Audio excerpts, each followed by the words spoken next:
Hi, and welcome to another presentation from your business tutor, learning your way, anytime, anywhere. Although we have now looked at 4 management structures in isolation, I hope it is clear that in real life, although a business may have a dominant structure, that in certain parts of the business, aspects of other structures may also exist. It should also be evident that the choice of management structure is not a one-off permanent decision. Over time, an organisation may have to adapt or alter its structure due to changes in size, staffing, or a change in business environment.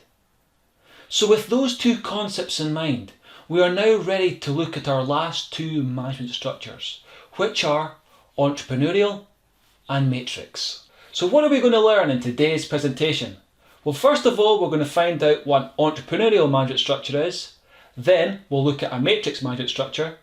And then finally, we'll look at the advantages and disadvantages of each of those management structures. The first structure we will look at today is one which is incredibly common in small businesses, but which, as we mentioned in the introduction, has to be either adapted or replaced if the business grows in size. So let's begin by asking, what is an entrepreneurial management structure? An entrepreneurial structure is one where all decisions are made by 1 or 2 key decision makers. In the case of a small business, as the diagram shows, this would be the person or individuals that started the business. This type of structure occurs because the key person making the decisions believes they are the only person with the skills and ability to do so. They want total control over what happens in their business and therefore insist everything goes through them. As you can probably see, an entrepreneurial structure has a broad similarity to a centralised structure. However, as we will find out, there are also significant differences. So let's identify what they are by asking, what are the advantages of an entrepreneurial management structure? One of the big advantages of an entrepreneurial management structure is that the key individual making all the decisions has excellent knowledge of their business and the market it operates in. They know exactly how the business works and what direction they want to take it in. This means they are best placed to make high quality decisions that push the business forward. But more than that, because an entrepreneurial structure is flat, meaning there are short chains of command, the result is fast decision making. Staff have a direct contact to the decision maker, meaning instructions and decisions can be implemented rapidly. This allows the business to react to change quickly and hence gain competitive advantage. In fact, another advantage of this type of structure is that because it is so small, the key decision maker has an opportunity to create a very strong culture. If the decision maker is an inspiring leader who gets their staff to buy into the business's vision, then this type of structure can have highly motivated and loyal staff. This type of structure, if implemented effectively, can be incredibly dynamic, which can allow a business to grow rapidly. Of course, this growth can cause other issues, which we will look at by asking, what are the disadvantages of an entrepreneurial structure? Many of the problems with an entrepreneurial management structure occur when a business grows in size and takes on more staff. When this happens, the key decision maker's workload increases hugely as more and more staff now report to them. The key decision maker gets bogged down by the sheer number of decisions they have to make. This situation is compounded further as the business becomes less able to react to change in the market because decision making is slower. The overall effect of this is a business that was once dynamic becomes cumbersome and lifeless. Staff no longer feel they are on a journey to success with the entrepreneur. Instead, they become increasingly demotivated by not being involved in decision making. They become frustrated that they have no opportunities to develop their skills, as they are just told what to do all the time. The result is clear. Unless action is taken to change the structure, the business will fail. Okay, so before we move on to look at our final management structure, it is probably worth noting that the structures we have looked at so far have been fairly fixed or inflexible in the way that they are set up to operate. This, however, is an issue that is addressed somewhat by our final structure. So with that point made, let's ask, what is a matrix management structure? A matrix management structure describes a situation where an organisation's permanent structure is combined with a temporary structure made up of project teams. For example, in the diagram shown, the organisation has a permanent structure with 7 levels of management and 4 departments: marketing, human resources, finance and operations. However, working within and across the permanent structure, as the diagram shows, is a temporary structure made up of project teams. So pulling this all together, and what you have is the matrix management structure, where an organisation's permanent structure is combined with a temporary structure made up of project teams. Hopefully what can be seen is how the flexibility within a matrix structure allows an organisation to deal effectively with multiple complicated projects at one time in a coordinated fashion. Now that we have defined a matrix structure, let's move on and ask, what are the advantages of a matrix management structure? Most of the advantages of a matrix structure relate to the use of project teams and the flexibility they provide an organisation. For example, at their centre, project teams are set up to solve complex situations and problems. They bring together a range of specialists from different disciplines to ensure one-off projects are completed on time and to a high standard.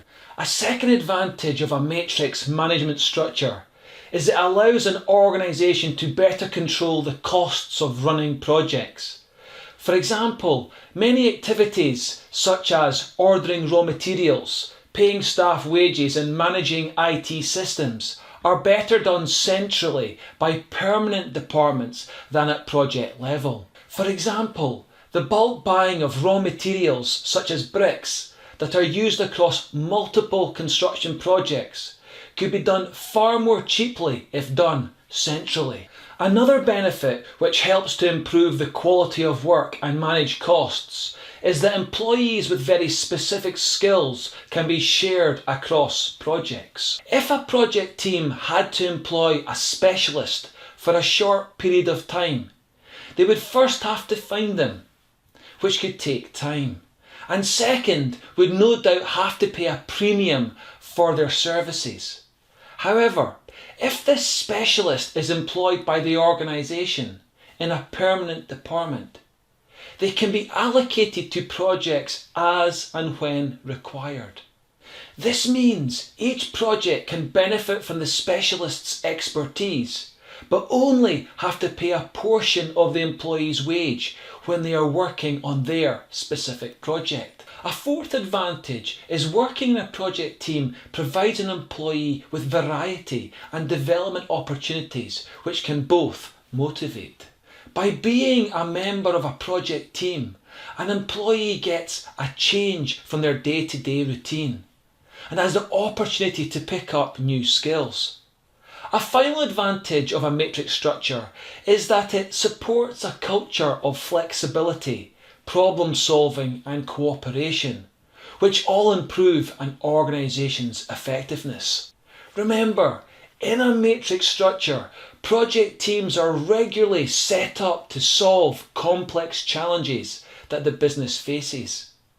This, by its very nature, shows the business realises it needs to be flexible, adaptable and solution orientated. However, More than that, each project team contains staff from across the organisation. This helps to break down the traditional barriers between departments and supports a culture of cooperation. Let's now turn and look at the disadvantages of a matrix management structure. A matrix structure with permanent departments and temporary project teams is by its very nature complicated. For example, when an employee is allocated to a project team, they in effect have two managers: their permanent department manager and their temporary project manager. This can create a number of issues, especially if the employee shares their time between their department and the project they're on, or even worse, between multiple project teams that they're on. As you'd expect, this can cause issues for the employee as they face pressure from two different sources for their time and effort. This can be even worse though if there are no clear rules or boundaries agreed between the permanent department and the project team over how staff are allocated. As a consequence, conflict can occur within the organisation as managers battle for employees' time. Of course, employees looking to avoid work could also use the splitting of their role to play their permanent department manager off against their project team leader. By falsely claiming workload issues to both managers, an employee may be able to reduce how much work they have to do. It should be clear that to run a matrix structure effectively, systems, rules and boundaries need to be put in place to ensure the structure runs smoothly. This clearly creates an additional administration cost that other structures are able to avoid. So what did we learn in this presentation? Well, first of all, we found out about an entrepreneurial structure, and then we found out about a matrix management structure. Thereafter, we went on to explore the advantages and disadvantages of each of those management structures. During this series of lessons, we have looked at 6 different management structures. The first 5 were fixed in nature, whereas the final one, the matrix structure, provided more flexibility to an organisation. This is an important point, but one which should not be overplayed, because we have looked at all of these structures from a theoretical perspective only, which allows advantages and disadvantages to be easily emphasised. In reality, effective leadership teams don't just choose a structure and accept the faults that go with it. They will take action to reduce or eliminate any weaknesses. For example, by creating a set of rules which managers in a matrix structure can refer to, ensures any conflict between permanent departments and project teams can be managed effectively. But more than that, skilled managers also realise that a one-size-fits-all approach to the choice of management structure isn't always appropriate. For example, the dominant structure in an organisation may be tall and centralised. However, in certain sections or teams within the business, perhaps where staff creativity is vital, a flatter, more decentralised approach may be used. Of course, if this is the case, it needs to be well managed to ensure the organisation runs smoothly and culture is not affected. Are you ready for the challenge?